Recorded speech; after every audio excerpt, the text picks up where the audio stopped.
Sungguh-sungguh Allah sangat ridho ketika seorang hamba itu makan makan ketika sesuap nasi dia muji Allah, ketika minum seteguk nasi dia muji Allah.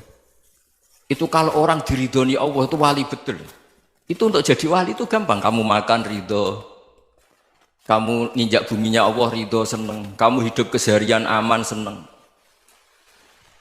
Nah ini supaya sampean kita semua ngaji betapa panduan Rasulullah untuk menggapai ridho Allah itu banyak yang keseharian sekali. Saking kesehariannya banyak dalam hadis dan itu sahih. Nabi menyebut hal-hal yang keseharian. Hatta ma tas'alu fi fimra'atika, kamu punya uang kemudian istri kamu bisa makan itu ibadah. Bahkan sebagian ibadah itu dicontohkan Nabi yang akhirnya diprotes sahabat. Yaitu wa fi buti ahadikum sedekah, kamu menggauli istri kamu itu ya sedekah. Sampai sahabat bilang yang benar ya Rasulullah. Ayati ahaduna syahwatahu wa huwa lahu ajrun. Masa urusan biologis, urusan syahwat kemudian dia dapat pahala.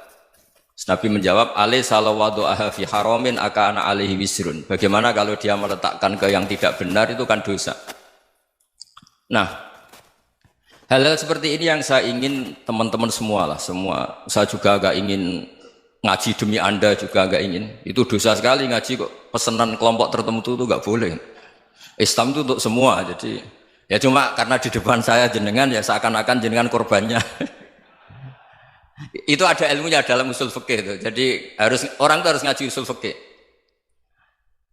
Nama yang disebut, mungkin Mas Sufyan masih ingat zaman ngaji usul fikih. Nama yang disebut itu tidak jaminan sebagai prioritas perintah. Jadi misalnya gini, kebetulan yang di depan Nabi itu Abu Dzar. Nabi ya bilang, ya Abu Dzarin ini uhibbuka misalnya, atau ya Mu'ad ini uhibbuka, atau ya Abu Hurairah ini uhibbuka misalnya. Banyaklah riwayat yang Nabi nyebut ya Abu Dzarin, ya Mu'ad, ya Abu Hurairah. Kemudian misalnya Nabi meneruskan khitab, ini uhibbuka, saya mencintai kamu, fakul dubur sholatin, atau sebagian riwayat disebut fala tada'anna dubura kulli sholatin, Allahumma inni ala dzikrika wa syukrika wa husni ibadatik. Saya mencintai kamu, siapa saja, Mu'ad bisa, Abu Dzar bisa siapa. Saya mencintai kamu, mohon kalau habis sholat kamu jangan lupa wiridan Allahumma inni ala dzikrika wa syukrika wa husni ibadatik. Ya Allah, tolong kami permudah supaya mudah ingat Engkau. Anda tidak bisa mentang-mentang, wong nama saya Parmin, nama saya Purnomo, itu yang diperintahkan Mu'ad misalnya. Jadi yang disebut satu, tapi khitab itu untuk siapa saja. Saya teruskan. Jadi saya mohon semua kita melakukan kebaikan itu, kalau dalam kaidah fikih disebut al yakin la yuzalu bisyak. Banyak kebaikan yang kebenarannya itu 100%. Tidak punya efek samping ke pihak lain, ke kelompok lain, ke komunitas lain. Itu tadi misalnya Anda makan, dan itu murah sekali, hanya butuh satu piring. Setiap punyaan kamu muji Allah, setiap minum kamu muji Allah. Itu redaksinya Rasulullah SAW disebut, Allah sangat ridho ketika seorang hamba makan, kemudian dia memuji Allah. Atau minum, kemudian dia muji Allah. Logikanya gampang, negara seperti ini yang kamu harapkan bentuknya kayak apa, mertua, ipar, komunitas, tetangga, itu nyata terjadi itu kan belum pasti. Sementara yang mesti terjadi adalah kamu butuh makan, kalau tidak mati. Butuh minum, kalau tidak mati. Butuh bumi yang nyaman ditempati, kalau tidak kita juga mati. Sebab itu Allah kalau menyebut nikmatnya itu hal-hal yang keseharian. Alladzi at'amahum min ju'. Allah itu siapa? Allah itu yang menciptakan kamu bisa makan. Tidak berlebihan, Allah itu yang menciptakan kondisi sosial itu ideal. Zaman Nabi itu ya ada orang munafik. Orang-orang pilihan Allah itu juga diuji orang sekelilingnya yang macam-macam. Semua diuji sesuai konteks zaman dan waktu. Nah, tapi ada ibadah-ibadah yang selalu disarankan Nabi. Sampai Nabi itu pernah ditanya, ayul islami khairun ya Rasulullah, Islam terbaik itu gimana? Jawaban Nabi itu unik. It'amut to'am, Islam terbaik itu ya makan-makan, yang santai-santai. Ketika Allah menyebut beberapa kebaikan, falak tahamal aqobah, wa ma adrokan apa? Mal aqobah. Terusannya apa? Fakku rokobah. Terusannya apa? Au it'amun fiyaumin di masubah. Ya itu acara makan-makan itu juga Islam. Kenapa? Ya bayangkan kalau tidak ada makanan, kita mati kan? Kondisi sosial tidak ideal itu Anda masih gak apa-apa, tapi kalau Anda tidak makan, Anda tidak minum, Kamu punya istri cerewet masih bisa hidup, punya mertua cerewet masih bisa hidup. Tapi kalau tidak makan bisa mati. Berarti penting mana istri sama makan? Penting mana? Makan. Semoga istri Anda dengar, nanti kamu disuruh makan tapi pulang deh. Itu kalau dibahasakan makan masih memahami. Penting mana nasi satu piring dengan istri. Nggak ada nasi mati, nggak ada istri belum mati. Penting mana? Gak berani jawab kan? Nah, ternyata Anda ada garang kan di depan istri. Jadi saya mohonlah, mungkin Mas Sufyan Sauri tadi yang bisa bantulah. Teman-teman tuh ngaji yang keseharian saja.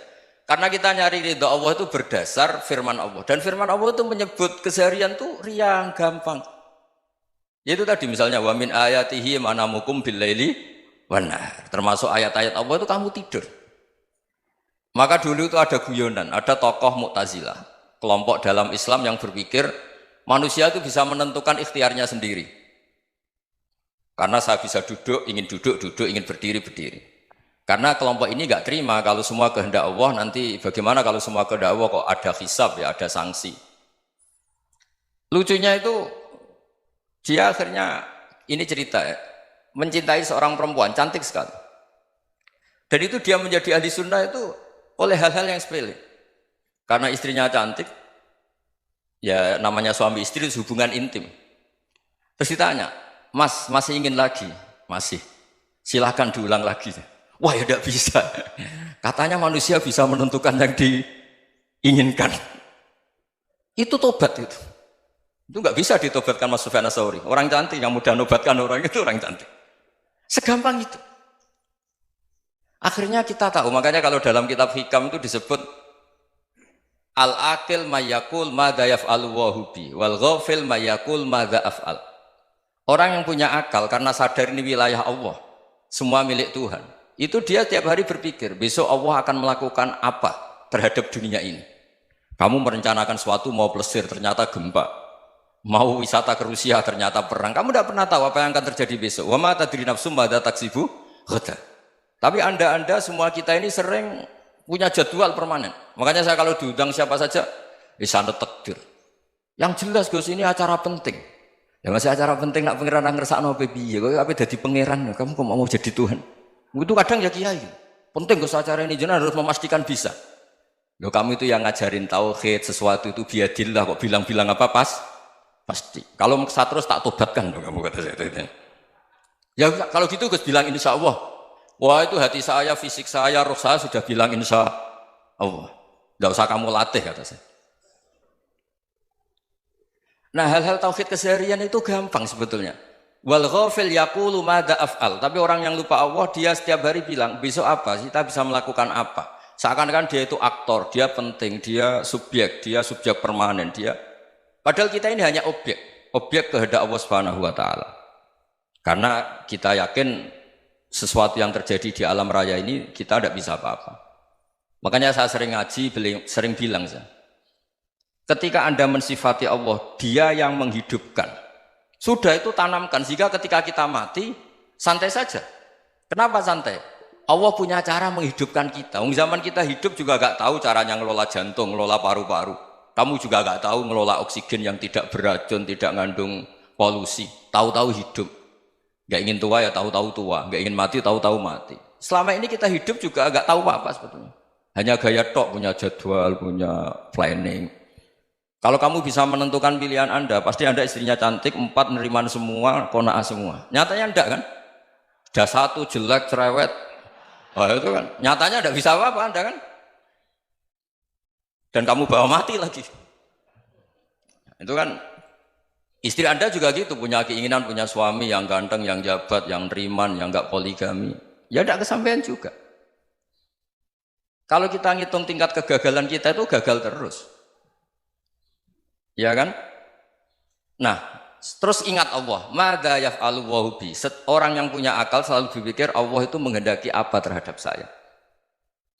Lalu sama-sama orang melihat orang yang serius, itu kata Anda itu pemikir berat, serius, senang punya tokoh yang merengut tuh, karena kamu anggap serius. Tapi sebagian orang anggap orang yang serius itu wong merengut, wong masam, wong muka kok ditekuk. Jadi sama Itu hati ya muqallibal qulub tsabbit qalbi ala dini, karena kita nggak tahu cara berpikir kita tentang orang lain, tentang sekeliling kita. Misalnya kita orang baik yang jenis ngurmat fakir miskin. Ada orang bangun masjid mewah itu janggal. Apa artinya masjid mewah kalau banyak orang kelaparan?